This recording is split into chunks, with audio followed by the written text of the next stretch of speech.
Ya, es que estaba apagado el micrófono. Ya. ¿Me avisan si no me escuchan o si me escuchan ya? Ok, listo. Ya. Bueno, empecemos de nuevo. Em, Referente a la pregunta, yo no soy experto en el tema del matrimonio civil igualitario, pero sí tengo un contexto de las llamadas minorías sexuales, pero en sí el término minorías también es muy cuestionado, porque decir que existe una minoría siempre está como jerarquizado y comparado con que hay una normalidad. Entonces, más bien, personas de la diversidad sexogenérica. Ya, entonces hasta el año 1997 en el Ecuador, ser homosexual era un delito institucional y estatal, y la gente se iba presa por mantener relaciones con personas del mismo sexo. No fue hasta el año de 1997, el 22 de junio, perdón, en noviembre del 97 se despenaliza la homosexualidad acá en el Ecuador por el ex Tribunal Constitucional. Entonces, posterior a ello, han habido ciertos avances, digamos, con la Asamblea en el año 2008, se agregó la categoría de identidad de género en la Constitución, pero para que gente que se identifica con otro género no tampoco sea como criminalizada. No fue hasta el año 2016 que gracias a la iniciativa del Pacto Trans em, que llega a promulgar una, digamos que un abrebocas para la ley de identidad de género.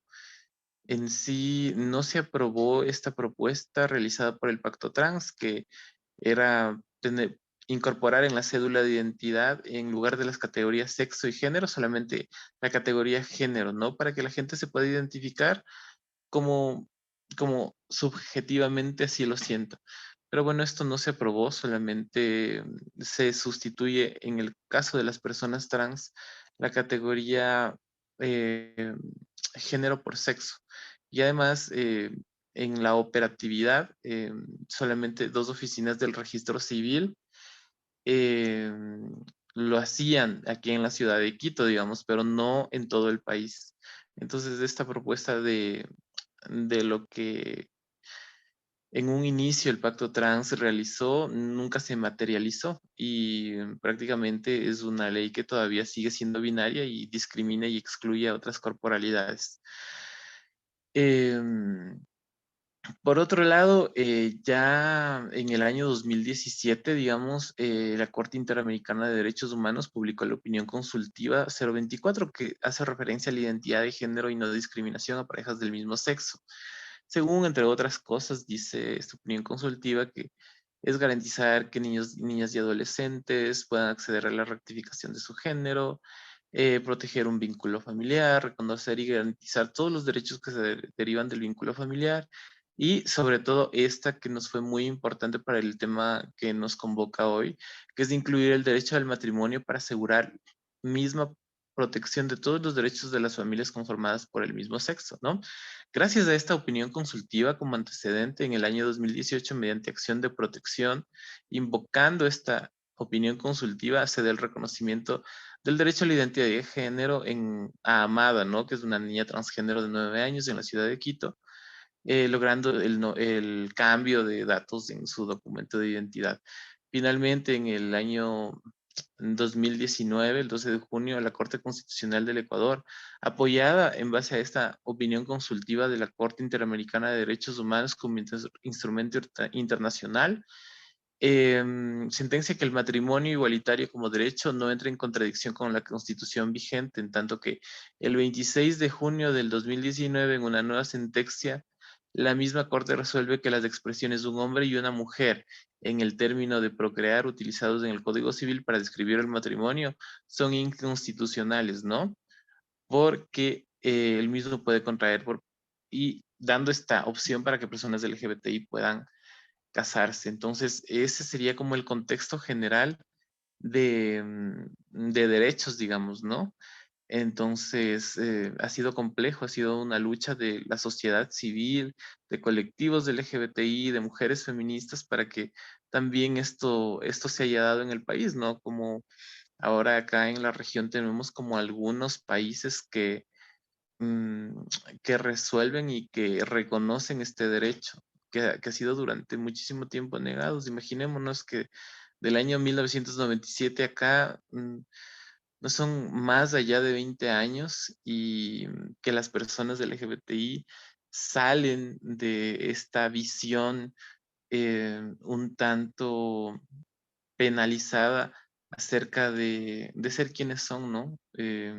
Entonces, a mí me interesa resaltar como dos aspectos de cuál ha sido el tratamiento institucional o estatal a las diversidades sexogenéricas. Por un lado, tenemos el tema de la patologización, o sea, todas estas formas de expresión de género, de orientación sexual, de corporalidad, que no se ajustan nítidamente a los casilleros de hombre y mujer, hombre, mujer, masculino, femenino y heterosexual. Si no se sigue este alineamiento, el tratamiento que ha dado la ley es penalizar.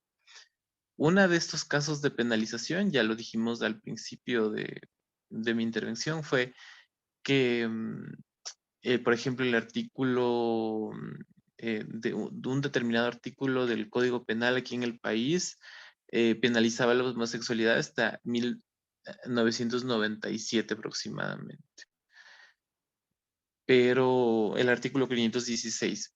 Entonces, penalizaba la homosexualidad. Hay delitos provinciales en Argentina, por ejemplo, vestir ropas de otro sexo era un delito y la gente también se iba presa por ese delito. Es eso en cuanto a la penalización. Y en cuanto a la patologización, es decir, declarar enfermos, em, hasta hace poco el código CIE-10 categorizaba la transexualidad como un trastorno, ¿no? O sea, eran personas consideradas enfermas, desviadas respecto de la norma. Y esto también está cambiando. Entonces, lo que les quiero decir es que el tratamiento a la diversidad sexual siempre fue como patologizado y criminalizado. ¿Por qué? Porque hay una estructura institucional estatal que impide ver a cualquier persona que tenga una diversidad que se aleje de la norma hegemónica, es decir, hombre, hombre masculino, heterosexual, blanco, propietario, cualquier persona que se distancie de estos parámetros de lo que marca una hegemonía en el cuerpo, en la expresión, en el género, en la orientación sexual, va a ser, como les repito, criminalizado y patologizado. Esto está cambiando a nivel mundial, pero aún vemos que hay resistencias. La ley solamente es una parte pequeñita. El reconocimiento legal es muy importante, es un paso importante, pero no me parece que sea un paso eh, que reconozca no solamente la integralidad de derechos, sino que existen varios pasos más. La ley es yo siempre lo comparo con una pata de la silla, la ley, pero hay las otras patas más de la silla que le sostienen. Tiene que ver con la cultura, tiene que ver con el trato diario, tiene que ver con las formas en que la institucionalidad está abordando el tema, porque si bien tenemos ley para que se cristalice esa ley y se pueda reconocer derechos, hay un camino gigantesco. No sé si les tienen otra pregunta respecto a esto, ¿está claro?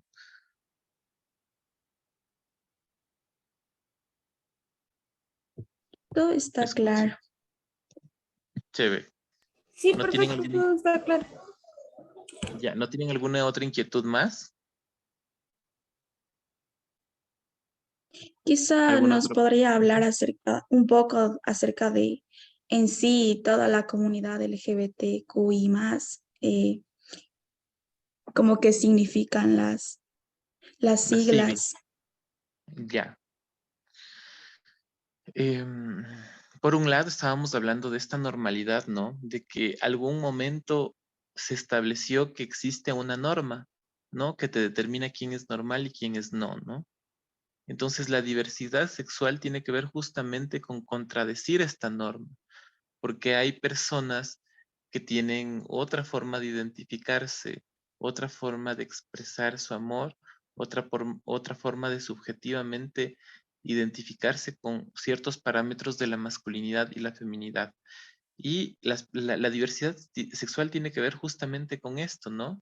Y las siglas utilizadas hasta hace unos 10 años atrás solamente era LGBT, ¿no? El colectivo de personas lesbianas, gays, bisexuales y transexuales.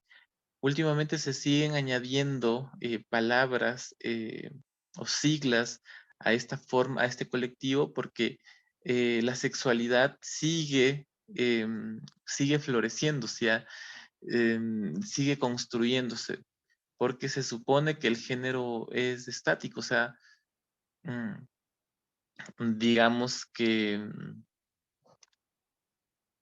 em,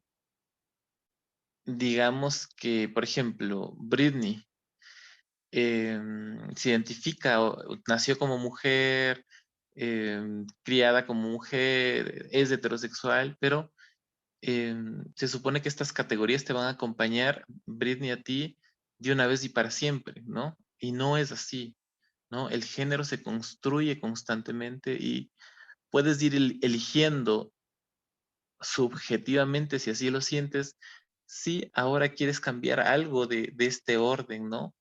Si quieres identificarte hoy día como mujer, mañana quizá no, o quizás sí, o tu orientación sexual va a cambiar, porque esto no son categorías fijas. Yo conozco una persona que hasta los 35 años de edad era heterosexual, ¿no? Heterosexual, tenía hijos, casado, él siempre le gustaban mujeres, pero un día conoció a un hombre y se sentía como atraído por ese hombre y decidió experimentar y desde ese entonces se tiene una relación con este hombre, o sea, una relación sentimental y dejó su vida heterosexual y siguió. Entonces, lo que quiero decir es que la sexualidad también se construye constantemente, no es algo fijo ni estable, ¿no?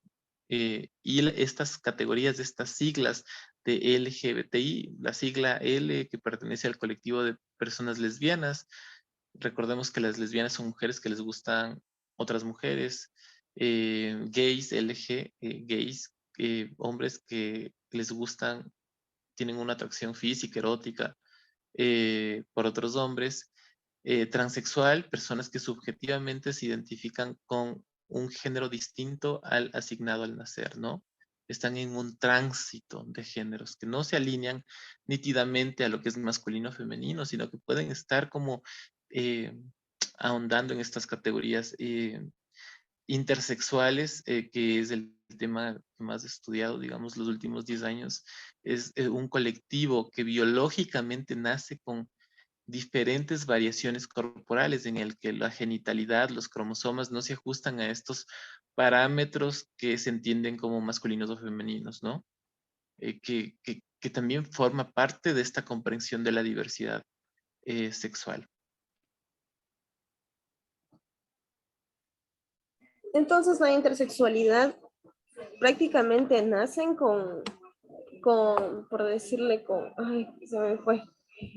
Sí, digamos, Las dos, nacen masculinidad y feminidad. feminidad. O sea, se entiende así, ¿no? Porque les llamaban hermafroditas, pero en realidad es muy difícil que nazcan las personas con un pene y una vagina.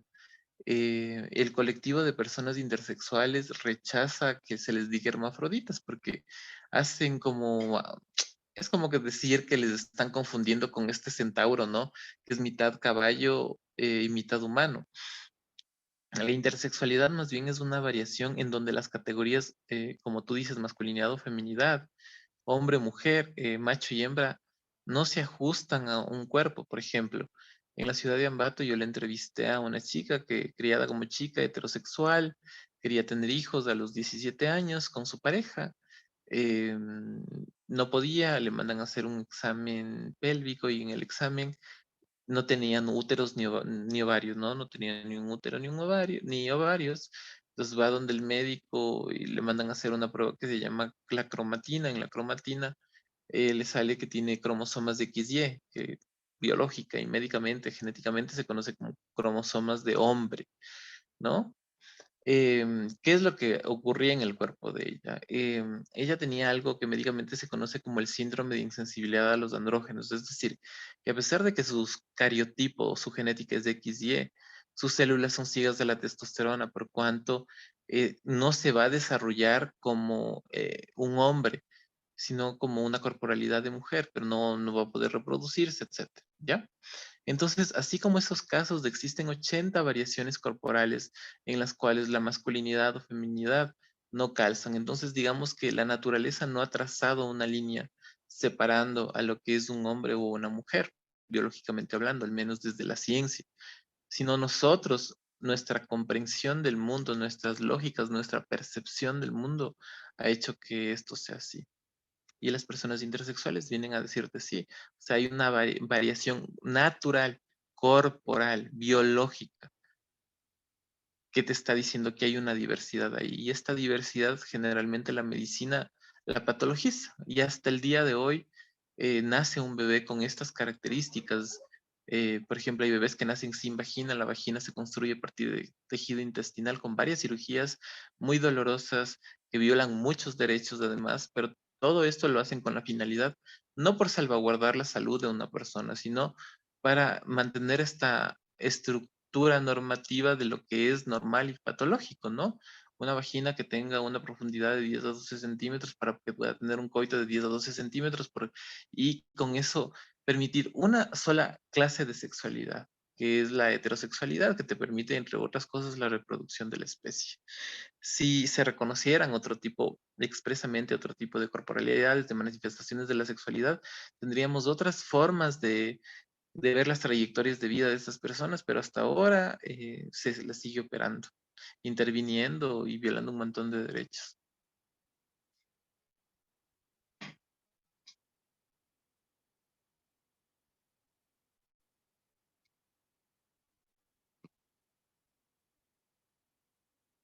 Disculpe, tenemos otra preguntita, pero una compañera creo que no puede activar su micrófono.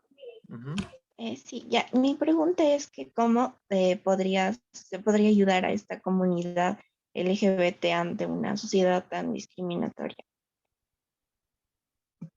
¿Me puedes repetir la pregunta porque se te cortó, por favor? Ya listo. ¿Cómo se podría ayudar a esta comunidad LGBT ante esta sociedad tan discriminatoria que se tiene? Bueno, y me parece que un primer paso ya está dándose, ¿no? Que es el reconocimiento legal.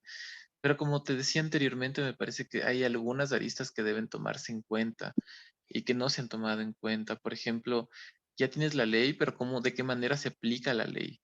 Muchos funcionarios públicos cuando, por ejemplo, van personas trans a eh, cambiar su género en los documentos civiles y tal, son discriminadas, son mal vistas, son muy mal atendidas. Entonces, la ley es un paso apenas de los muchos que hay que dar para que la formulación de políticas públicas, en este caso, eh, sean amigables con las personas del LGBTI. Todavía hay mucha discriminación hasta esta población. Me parece que importante es la educación en temas de género, ¿no?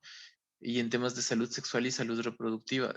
No solamente la salud sexual y salud reproductiva, educación sexual, tiene que ver con no tener hijos o con la planificación familiar, sino que con todo lo que hemos venido hablando durante esta entrevista, ¿no? De deconstruir este imaginario de que solamente hay hombres y mujeres y que la sexualidad está encaminada a la reproducción, cuando hay diversas manifestaciones de la sexualidad y no solamente eh, de maneras identitarias o de orientaciones sexuales, sino corporales también, como hemos visto en las personas intersexuales. Y me parece que la educación, la información son claves como para ir deslegitimando este tipo de discursos que no solamente vienen de personas que ignoran esto, sino que también de personas que son fundamentalistas religiosas, ¿no? La religión ha tenido mucho impacto en cómo ha discriminado últimamente la población LGBTI.